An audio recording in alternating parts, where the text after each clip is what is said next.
What you doing now? Installing a gate, floating deck, and gazebo. And here are the steps we took.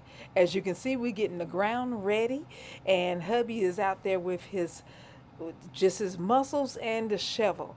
And there he is, removing all the grass. And why are you removing all the grass? To keep all the dirt down, grass down. I know, because it can be troublesome trying to weed eat up under a fence or a gate. So therefore, we're going to move it all out.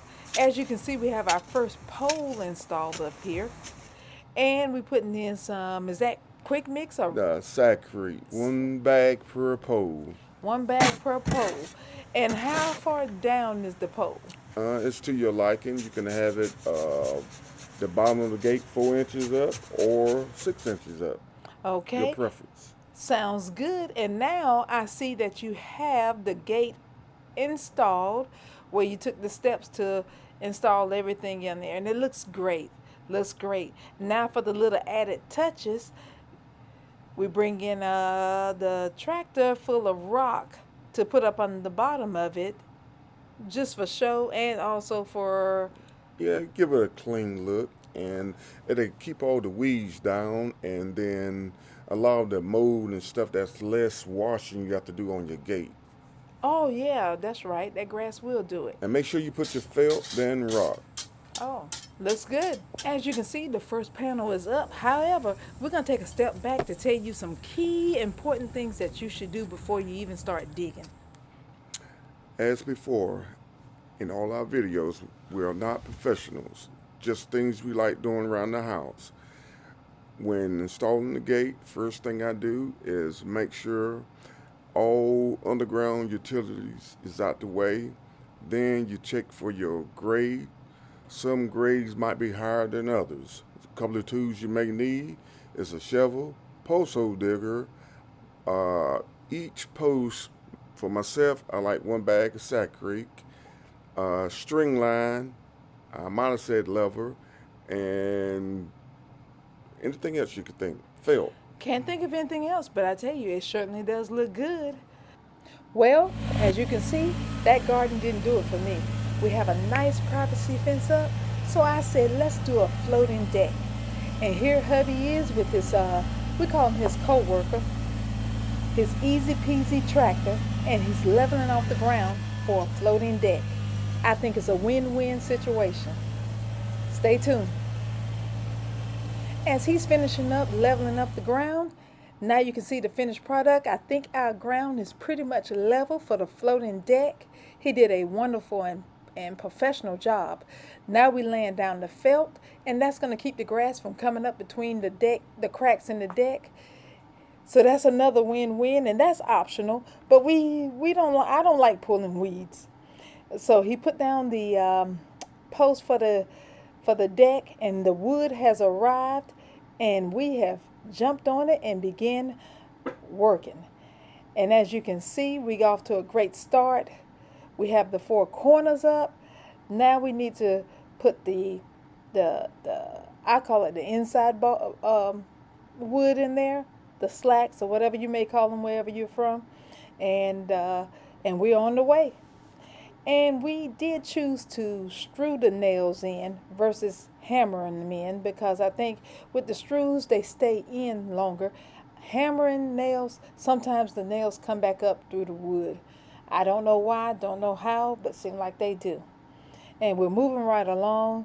We got our deck stable. We have the wood in between. We're moving along. Yes, stay tuned. And we're finishing up the floating deck. Looks pretty good. Looks real nice. Just a few more bars to put in there. If you want to know, this deck, we did a 16 by 16 foot deck. And I think 16 by 16 is best. The wood came 16 feet long, so that's one reason why we were happy to go ahead and do 16 feet. It cut out on a lot of cutting and sawing to have the wood to come out that exact measurement, the measurement that we purchased it in. So hubby is not cleaning up, and there it is. That's the deck. Oh, floating deck is up and ready to go. But you know what? We still have some landscaping to do. And I just don't want to sit there and be in the sun like that. Plus, we need a step. And as you can see, we're adding our step to it. And that's what we ended up doing. And we also decided we needed cover. And that's where we decided to add our gazebo. And these are the steps are. I'm sorry I did not, we don't have footage of each piece going up. We were reading instructions and everything, and it was hot, so we just tried to do the best we could to get it up as fast as we could so we could start enjoying. But the gazebo is up, and there it is.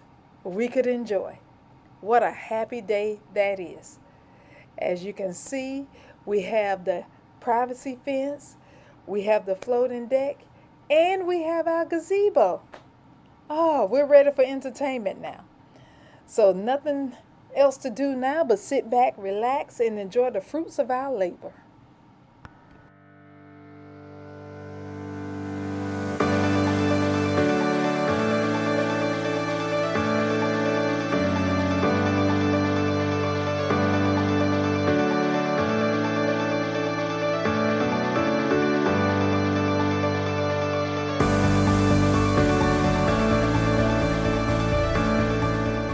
Of course we can't stop here. We have to do some landscaping. We really have to make this floating deck stand out.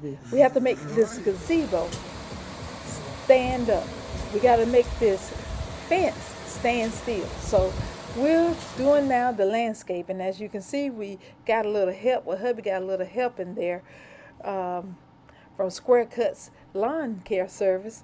And they just really turned the whole scenery back around to something nice and something more refreshing to enjoy.